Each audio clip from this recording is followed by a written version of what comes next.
Now hey guys, welcome back to the channel. Today let's talk about this very interesting airfield. Now by the way, I'm back from vacation. Yes, I was gone last week if you noticed, but now I'm back at it again. And yeah, we are in the US. In fact, we are in the state of Alabama, and there's only one song that comes to mind, of course. But that is another story. Today we are going to check out Baghdad Navy Airfield. I mean, we're obviously not going to talk about the city airport of Baghdad, but actually the Navy Airfield. Yeah, as you can see right here, Baghdad Navy Airfield, or I think it's also called, here we go, Spencer Nolf, whatever that means. It has several names for some reason.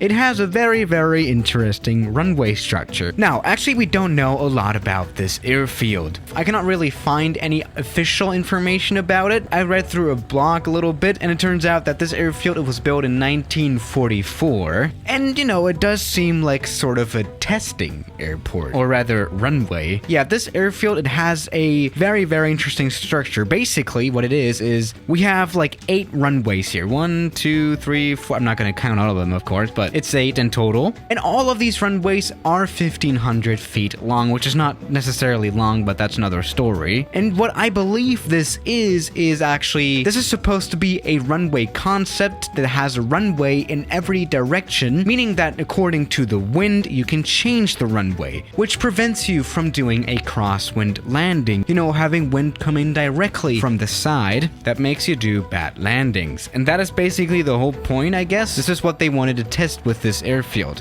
Now, let's also do some testing today. Let's just go ahead and fly some planes here. There we go, release the brakes. Oh wow, it does feel pretty good to be back. Let's see if I can still fly an airplane after this 1 week of break. And the takeoff works, I guess. Fine. No, this is fine enough. And there we go, we just took off from one of the 8 runways. And apparently it does seem to work. Alright, now, the Cessna, of course, doesn't struggle with a short runway like this. This is not a long runway. Let's maybe move on to a little bit of a bigger plane. You know, this is, after all, a military airfield used in the 1944s. I'm pretty sure that the P-51 Mustang was used back then. Let's just go ahead and use that one. I kind of want to see it again. Actually, this idea isn't super stupid. I mean, we have had that discussion before, especially with the circular runway. I mean, this is technically it's not a circle, is it? But, I mean, you know, one of the points of having a circular runway that we have also talked about earlier is that you can land from any side, which also helps you from, you know, getting into a crosswind landing situation. Let's go ahead and take off the P-51. Let's see if it can handle this short runway.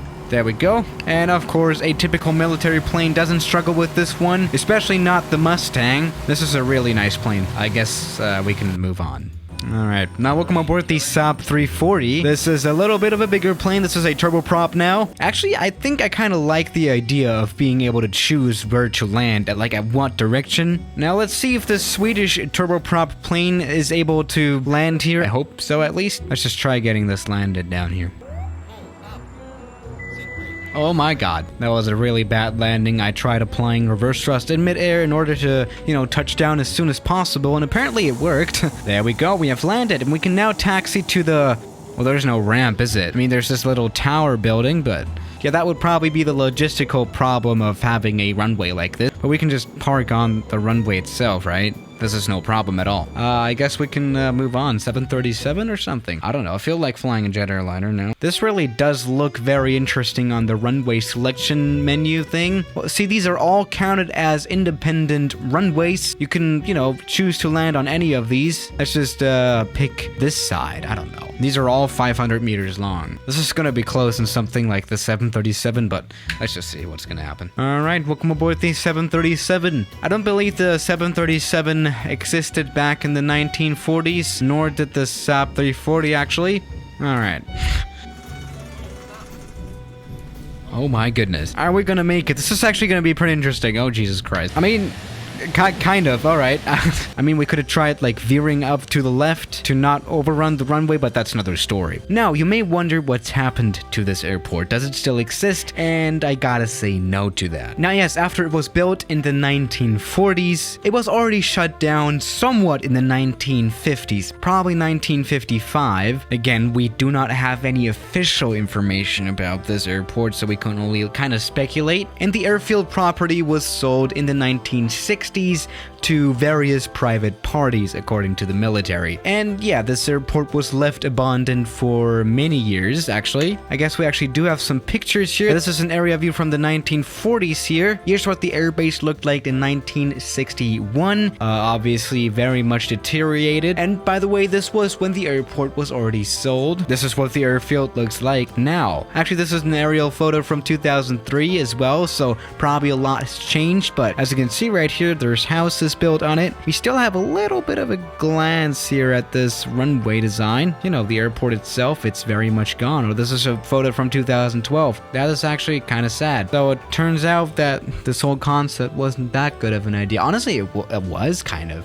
Or maybe, I mean, it kind of doesn't make any sense. Yeah, just building an airport like this is going to cost like a lot more money than, you know, building a regular runway. So this might be a little stupid. Let's try flying some other planes here. I feel like flying the 747-8 now. All right, welcome aboard the 747-8. This time we don't have any sound. Just like the other times when we tried flying this plane, we have no sound for some reason. Now, yes, actually, to prepare this video, it took quite a while. As you can see down here, we actually do have satellite scenery, and I had to put this grass texture here in the world editor so that it doesn't look all weird. And apparently it kind of worked. Now let's see if the 747 works. So this is going to be interesting. Hard landing for sure. All right, let's veer to the... Yeah, though this doesn't work, does it? It obviously didn't work out. This is a 1,500 feet runway, 500 meters. This is extremely short. Obviously was built for small propeller planes and not 747-8s. But yeah, this is it. Now, obviously, this is not the runway of the future, because it apparently was not in the 1940s. Actually, this idea is not that bad, but it's not very practical. It's too expensive, probably. And also, it's a little bit of a mess, I guess. You know, just coordinating all the traffic here would probably be very much annoying. And I can also imagine that this airport was left abandoned, especially for its